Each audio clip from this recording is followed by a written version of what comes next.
Hello,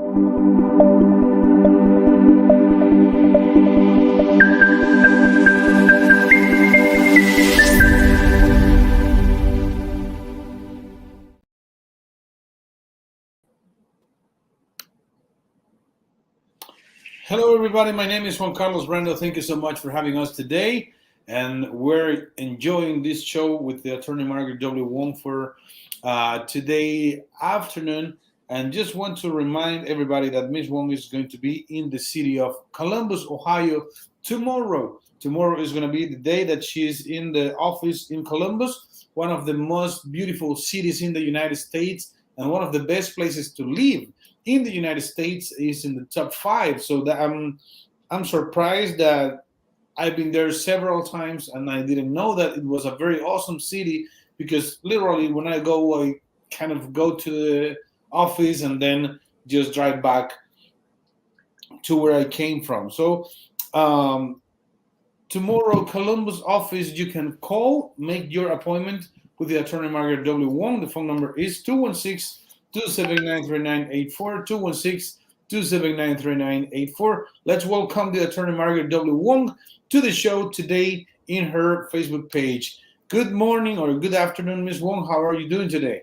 I'm doing very well, and thank you. Thank you so much, Ms. Wong. And well, I would like to start by talking a little bit of the environment, what's going on with immigration, especially with this barrier that they put on the river that is blocking the access for some immigrants that are trying to cross in the Texas border. So I've heard that many people have been hurt or injured trying to cross the river at that point. But is this something that could mean that the people that are affected for this blocking could file something against the government? I don't necessarily think so. There is already immigrant rights groups that say that is trying to sue the government. Actually, it's really not President Biden, it's more the governor of Texas. I think for now, whatever it is, I think let's try not to come here through that. I mean, that's the easiest point, I mean, why create more controversial? I mean, the point of the undocumented is to cross. If we know it's dangerous there, just don't do it, just don't cross there. And then once there's no more attention grabbing, no more media, no more publicity, then the government may do something. The more we talk about it, the more you're going to stir up. There's a criminal complaint about Trump, and more there's a problem. So it's really stir up, oh, Trump was right, we should not let people in. We should let people in. There's a shortage of workers. There's no shortage. It should not be here. It should not be a political conversation or topic. These are human lives that we are at stake, So instead of like people still coming, my advice is stop coming from there. There really is a lot of borders. I'm not even advancing that we should do this. I mean, just stop coming. Use CPP 1. A lot of CPP 1s now. Central Americans with Colombia, you can do family reunification. I just got quite a few calls this morning. So for example, the son is in America, that's 30 years old. You have 50-some-year-old parents who want to come. You could do family reunification even though the son did not get green card or citizen. That's the Biden law. So let's try that. You don't have to come undocumented anymore, because every month there's more than 30,000 quota for people on parole that you can come documented. Thank you so much, Ms. Wong, for this answer.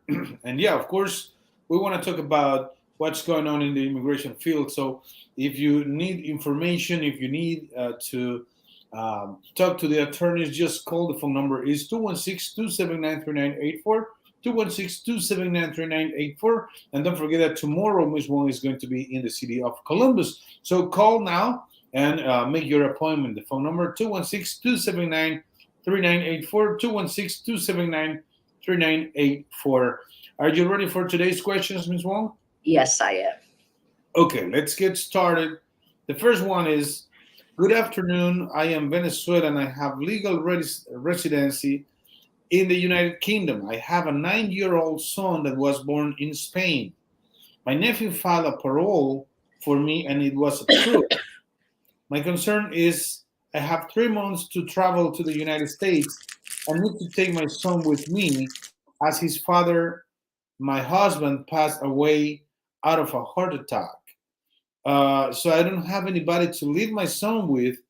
Would it be a problem if I traveled to the US on my approved parole with my son using his ESTA? Thank you. Interesting question. I would think so. It depends. I would buy a round trip ticket for the son because ESTA means that, I'm sorry of this cough. ESTA means that you could not come more than 90 days. I would buy a round trip ticket for the son to prove that the point is he'll go back. And at the airport, don't say nobody would take care of the son, then you need to go back and take care of the son. So I would just come on that parole and bring a round trip ticket. That's the only way out. And I don't know if it'll be worthwhile to do it, but try it. I mean, you're right, he has a ESTA. Okay, thank you so much, Ms. Wong. And don't forget, the phone number is 216-279-3984, 216-279-3984. These are the situations that we may not be thinking about sometimes and that people face when they want to make it to the United States and they have a solution, but then these things come up. You don't have an answer, you don't have a way to do it, and you can have the fear that if you go to an immigration officer, this person is going to ask you, okay, you are coming on a parole, but what's going to happen with your kid that doesn't have the parole and he has ESTA? Who's going to take him back to your country? So I have another question related to this, Ms. Wong, and this is a personal question. Could this mother maybe file for special juvenile status for her son or something similar to that, or is not a Be in possibility America here? first. I think you need to be in America first. After you come in, I think his question or her question is more, could the kid even come in because you have a parole that's good for 1 or 2 or 3 years? And clearly, probably you won't go back because it is a long parole. The ESTA is only 3 months. It's only a 9-year-old. And he could not even go to public school or even private school because it's ESTA. So what is he doing here? I think it's more entry issue than after entry. What could we do with it? Okay, thank you so much, Ms. Wong. First of all, take care of the entry, and then there might be some other solutions about this case. The next question is, I find it a funny question, but it's true. I am from Libya. My religion let me have many wives. I have three Uh, legal. I have 3 legal wives in Very Libya. common question because of the religion for Muslim people. It's okay to have 3 wives. Like number 1 wife got you a daughter, number 2 wife got you a son, number 3 wife have no children. How the better yet is how could I bring all these children to America? Because the only wife you probably could bring is the one that you legally married. So probably it's the first one or the last one. This is a very common question. It also depends on you got asylum. Congratulations on which wife you put on the asylum paper and who you legally married to. I would not bring all 3, and I'm sorry about that. That would be a major problem in The America. woman is going to fight, huh? Yeah. Okay. Thank you so much, Ms. Wong. And well, if you have any other question, please give us a call. The phone number is 216-279-3984. 216-279-3984 is the phone number that you need to call in order to talk to the attorney Margaret W. Wong. Next question is, hi, Mrs. Wong. What is the best option for an R1 visa? To wait outside or enter on a tourist visa and wait inside the United States? It depends on what country you're from and what religion are you. Certain countries are good for certain religion. My proposition is normally I like to come in under tourist visa, but on social media, on your cell phone, do not say you may be working on an R1, you're a Christian. Okay. Christian is a weird religion. As a Catholic, and I'm a Catholic, we only have one 501c3 because a Catholic church, there's only one Catholic. Christian, you could be Seventh-day Evangelist, you could be a Baptist, you can be Presbyterian. So make sure the future job offer is the same denominational as what you are. So, for example, you are a religious worker or a minister and a Presbyterian priest. So make sure your future job offer is a Presbyterian, it's not a Baptist, because normally there's a problem. It has to be on the same denominational. If it's a non-denominational Christian, then the way to argue it is all believe in Christ, the Trinity, and stuff like that. So I normally like to do a change of status, especially as a Christian religion, and depends on what country you're from. But that's a very good question. I would only do a change of status maybe after 90 days, but sometimes R1, it does take up to 7 or 8 months because you do have to do a site visit. So by then your tourist visa expired. If it's not approved, then you're stuck with no visa. So these are all consideration. But if you're a Christian minister and you have a great and established Christian ministry to invite you, then do the R visa from home country. I don't know what home country you are, but maybe that's safer because then you got that. Because R1 is only good for 5 years, so at least you got the first 2 or 3 years of R. You don't have to come in and pay legal fees for tourists. Because for the R visa, all you need is to get all the paperwork ready and apply overseas from Jamaica. That's a problem. So it depends on if you're a minister, because there are 3 ways to do an R. You can be vocational, you could be professional if you have a university degree, or you can be a minister. So it depends.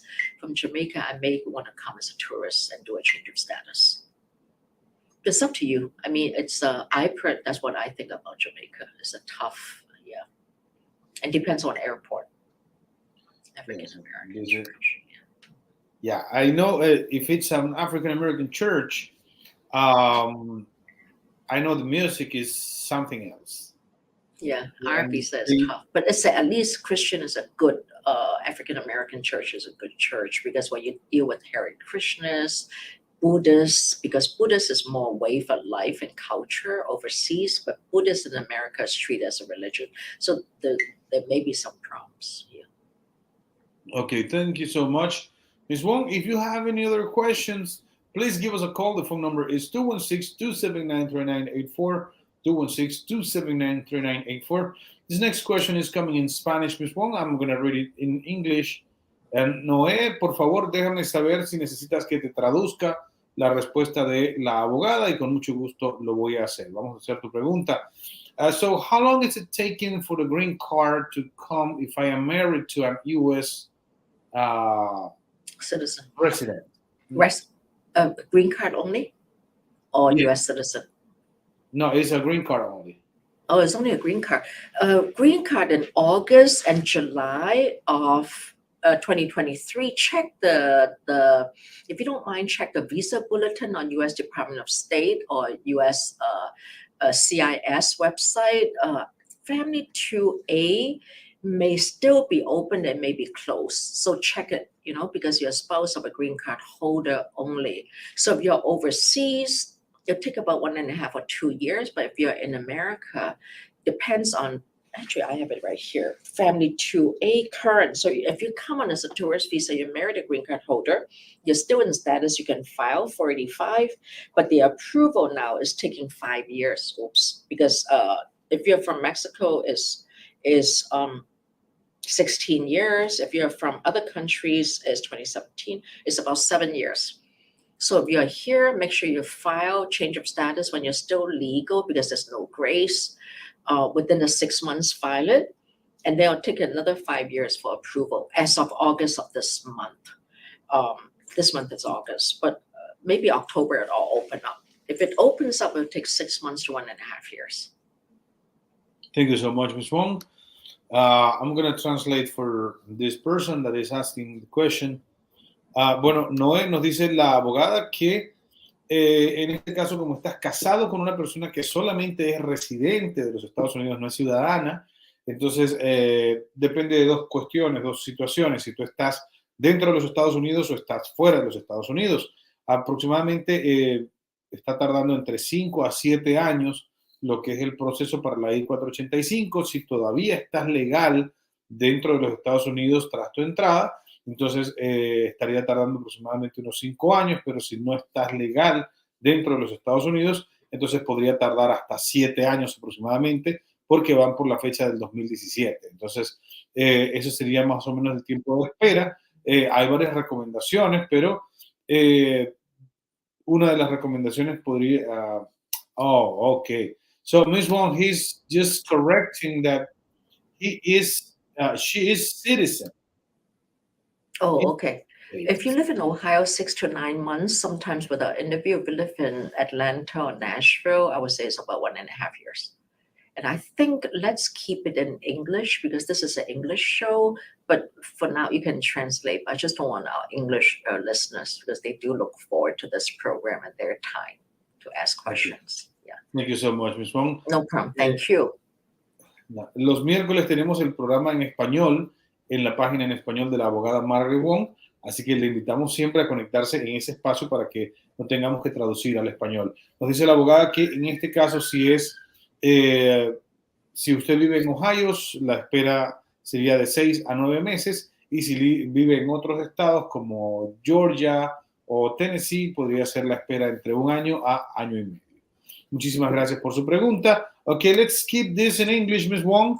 And let's go back to the next question. Vegas is asking, Ms. Wong, do you think a permanent bar can be waived with VAWA? Yes. Wawa waives perm bar. Perm bar means I came undocumented in 99, I left in 01, I came back in 02 and never left. That's a perm bar. So only Wawa and U visa could waive perm bar cases. That means that I can still get a green card as long as there's it should be VAWA. That's abuse and or victim of crime. Actually, T visa and S visa too. Right. Okay, thank you so much. Yeah, they wrote the opposite way. Yeah, It's okay. VAWA. Right. Okay, so next question is, hi, Ms. Wong.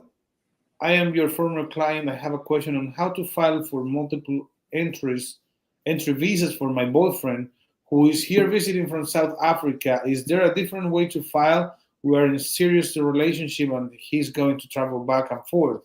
I also did the exit time, but entry only. So basically, you go to the usdos.gov. You file, not you because you're American in America. He needs to file a tourist visa. Multiple, normally it was granted to give you a multiple for 5 or 10 years. You use the DS-160 to file. That's a tourist visa. Okay. Thank you so much, Ms. Wong. And yeah, this is something that some people can think about traveling back and forth, but it has like its issues if you are in a situation like this, because they can stop you in the airport and asking you, well, why are you coming so often and why are you staying so long here? So you don't want to go to the little room in the immigration checkpoint. Next question is Bolor Either. Hi, would officers at Custom and Border make excuses for my mother if she's coming to the United States in October this year? She's currently in the United States under her 6 months tourist visa, and her return flight is booked in September. I need her back to the United States so she can take care of my kid when I'm joining the U.S. Army in October. She has 10 years tourist visa. Currently, her 6 months stay will be This is a problem. And the sad thing about this is that even though she's helping you take care of the child, America immigration sees that as an illegal work. Because so that's why I would not say I'm helping my daughter take care of my grandchild. At the airport, I'll just say I need to see my grandkid. On the other hand, you are a member of the army, which is important because you're public service to our country. So maybe just tell them and come through a good airport. I would not come through some tough airports because they're just mean people. So I normally like people to stay out for 3 or 4 months before they come back. But then you're right. If he stays and do an extension, even though it's granted or not granted, it's hard to come back. So if I were you, I won't make her come back so fast. But also, if she comes back, just say she needs maybe have your deployment letter with you, and just say she needs to come. I would not say help with child babysitting. I would just say to come visit to be a companion of the grandchild until you come back or something. Or the separation is not that hard from your grandchild. Okay, thank you so much, Ms. Wong, for this answer. And I have a question here. This person says, I am living in Dominican Republic and my father lives in the United States. He doesn't have any documents to travel outside of the country, but I don't have a tourist visa. He has been sent home to die Oh. because his life is not going to be very long. And I would like to go and say bye to my dad, but I don't have a tourist visa. Is there a humanitarian way that I could make it there? When you say he was sent home, so I presume he's, you need to go apply for a tourist visa now. Like even tonight, go on the US DOS.gov, fill out the DS-160, attach all the medical records of your father. I think they'll let you come. American embassy now is nicer than even 3, 6 months ago because COVID is finished. Try that. You may get it. A lot of like people who are very, and you don't have to tell them your father of no status because on the form they ask, do you have any immediate relatives in America? So you say yes, my father. He's very very sick. He could no longer travel, so I want to see him the one last time. I mean, let's not be so jinx about it. No bad luck. Just say I want to meet him before something bad happens to him. I think you may get it. Okay, thank you so much, Ms. Wong. And somebody saying hi to us from our YouTube channel. Thank you so much for these greetings for Pela. And the next question says, hi, I am living in the United States. I don't have any status, and I would like to bring my mom to the United States on a tourist visa. Same thing. Just apply for the USDOS, USDOS.gov, the DS-160. It's okay on a form. The thing is, they ask you, have you ever applied for green card? No. Have anybody applied a visa petition for you? No. Have you ever filed a perm? No. Who is in America? My son or my mother? And I don't think they even ask for status. If you're honest, if they give it to you, they will. If not, it'll be okay. But I don't think it's as bad as when Trump was here. Try it. The most they can say is say no. As long as you didn't lie, 6 months later, you'll go back and apply. That's okay. No problem. Yeah, the last part of the question of this person says that is it a good idea to send her letters of invitation signed by a notario? I would not have a notarial sign. I would just send her invitation letter saying that your grandchild, my child is having a birthday celebration or a big 15-year-old celebration or something, or graduation from kindergarten or high school. That's a big deal. Yeah, it doesn't hurt because you don't have to tell them people's status. As long as you remain quiet and they didn't ask, you have never lied. Okay, thank you so much, Ms. Wong. And the next question comes, it's very general. It says, for Europe, are there treaties for investment visas or work visas? Yes, there's e-visa from I know Argentina have it. It depends. Just check on Google what countries have e-visa status and check because there's a E1, E2. E1 is substantial trade. E2 is more entrepreneurish and essential worker. I would just Google it, which I always have a list here. So I don't have a list, but most lawyers have a list, right? Like, yeah, Europe have it. Yes, some European countries have it. Oh yeah, Thank you so England much. have it. You're right. Yes. Egypt, Okay, I Ms. think, Wong. have it. Yeah. Yes. Let me just remind people about the phone number that they can call because we have a bunch of questions going on, and I don't want to forget the information so that they can get in touch with you. Don't forget that the attorney Margaret W. Wong will be tomorrow in the city of Columbus, Ohio. She will be there taking care of all of the clients that go and see her in the office. So please give us a call. The phone number is 216-279-3984, 216-279-3984. Over 46 years working, helping immigrants in the United States and getting them a relief to their situations in this country. So please give us a call. The phone number is 216-279-3984, 216-279-3984. Ms. Wong, next question we have. I'm really sorry. I'm actually in Nashville tomorrow. Oh, I don't know Nashville. how I mixed up. Yeah, I'm sorry. I'm sorry. Yeah. Okay, I no just problem. people just So, reminded me. Sorry, sorry. Yeah. Nashville tomorrow is going to be the city that Ms. Wong will be. So you just need to make a call. The phone number is just the same. If you call, they will let you know when she's going to be in your city. She has offices in 7 cities of the United States: Atlanta, Chicago, Columbus, Cleveland, Nashville, New York, and Raleigh, North Carolina. And the phone number is just 216-279-3984, 216-279-3984. Let's make a last question, Ms. Wong. This question is, can a mother file for what of court for a 17-year-old, 9-year-old, and 8-year-old? The father is not in the United States. Yes. The question is, can the mother, natural born mother, be the custodian parent? The answer is yes. Okay, and can they do the immigration process with this? Yes. It Oh, depends on what state. Some states don't allow it, but most states do. Ohio does, Atlanta no.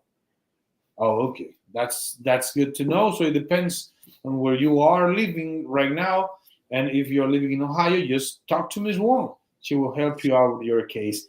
216-279-3984, 216-279-3984. Ms. Wong, for today our time is up. But I would like to ask if you have any other recommendations for our audience today in this show. These questions are really, really nice. One question that nobody asked today is on criminal cases. For example, we have quite a few cases when they were young, they were arrested for, for something, and now it's been 20 years, nothing is happening, so they're doing very well. So anytime you were arrested or cited for speeding or something, always say yes on the citizen papers and also on your green card papers. Don't assume it's just a speeding driving or DUI reduced to fiscal control. Always say yes to it. Otherwise, immigration may think we have lied. And also always collect a certified judgment entry on your criminal situation. It's not criminal. It's just driving without a license. But in most states, it's considered minor misdemeanor. So it's still a misdemeanor. So keep records of all that. In the last few years, even driving with a license, if you have a lot of it, you won't be able to get DACA or TPS or something like that. So I would keep records of even little non-serious issues. Hey, thank you so much, Ms. Wong. I hope you recover from your cough and looking forward to see you soon. I think next week you might be here in the city of Atlanta. So always looking forward to see you. Hope that you have a speedy recovery and have a good time tomorrow in Nashville City. Thank you. Thank you so much. Don't forget that you can call. The phone number is 216-279-3984, 216-279-3984. Attorney Margaret W. Wong, expert in immigration for over 46 years working in the immigration field. 216-279-3984, 216-279-3984, attorney Margaret W. Wong.